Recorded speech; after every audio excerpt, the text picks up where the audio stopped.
RDO Ramalakshmi నిర్వహించారు. ఈ సమావేశంలో టీడీపీ, వైసీపీ, బీజేపీ, సిపిఐ, సిపిఎం, లోక్సత్తా పార్టీల ప్రతినిధులు పాల్గొన్నారు. ఈవీఎంల వల్ల వచ్చే సమస్యలను రాజకీయ పార్టీల నాయకులు ఆర్డీఓ దృష్టికి తీసుకెళ్లారు. ఈవీఎంలను ఉదయం పోలింగ్ కేంద్రానికి ప్రారంభానికి ముందే చెక్ చేసి ప్రారంభిస్తారని, ఎటువంటి అనుమానం అక్కర్లేదని తెలిపారు.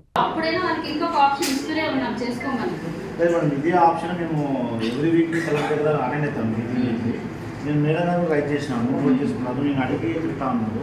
సో మీరు కూడా మీ వేలో ఉంటే ఇదే పాయింట్ కొంచెం క్లియర్ ఇస్తే జనాలకి మనకు మెయిన్గా ఇంకోటి ఏమంటే madam awareness main important madam. ఎందుకంటే గతంలో ఈవీఎం తోటి ట్యాంపర్ చేసి ఒక 5 years బ్యాక్ వరకు మాకు కూడా కన్స్ట్రక్ట్ చేసే పరిస్థితి. సో ఈ ఛాలెంజ్ చేస్తాం అంటే మాకు ఇస్తే మేము ప్రూవ్ చేస్తామని అది ఎంతవరకు కొంచెం అది కాకుండా మేడం ఈ ఈవెంట్స్ మేడం ఎక్కడ పెట్టారు మేడం మా దగ్గర మన ఎండి ఆఫీస్ ఎంఆర్ ఆఫీస్కే పడిపోయింది. వాళ్ళకి ఒక పర్టికులర్ డేట్స్ ఉంటాయి. కంప్లీట్ చేయడం కాదు మేడం, షెడ్యూల్ ఏదైతే ఉందో మీ ఆఫీసర్స్ కాకుండా మా పొలిటికల్ పార్టీస్ వాళ్ళు కూడా ఇస్తే మేము కూడా జనాలకి మా లీడర్స్ కావచ్చు లేకపోతే గ్రామంలో ఉండే వాళ్ళకి చెప్తాం.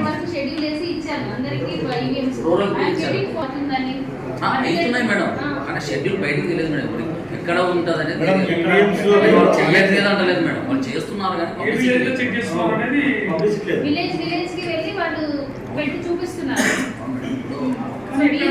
Without information madam. ఒక మండలాధ్యక్షునికో పొలిటికల్ మెయిన్ లీడర్గా చెప్తే వాళ్ళు వాళ్ళ విలేజ్ నేమ్స్ ఇస్తే వాళ్ళు అలాంటి చేస్తారు మేడం. గ్రూప్లో షేర్ చేస్తారు డేట్స్, పలానా డేట్ రోజు మీ ఊరికి వస్తుంది. ఆల్ పార్టీస్ చెప్పండి మేడం, అవతలలో చెప్పండి, ఇతరులు చెప్పండి. మండలాధ్యక్షులకు చెప్పినా కూడా వాళ్ళు ఇన్ఫార్మ్ చేస్తారు. మెయిన్ గ్రూప్స్ ఉంటాయి. షెడ్యూల్ అనేది అఫీషియల్గా అంటే మాకు అదే కదా మేడం, అక్కడ లీడర్స్ తెలియదు ఏ విషయాలు కూడా.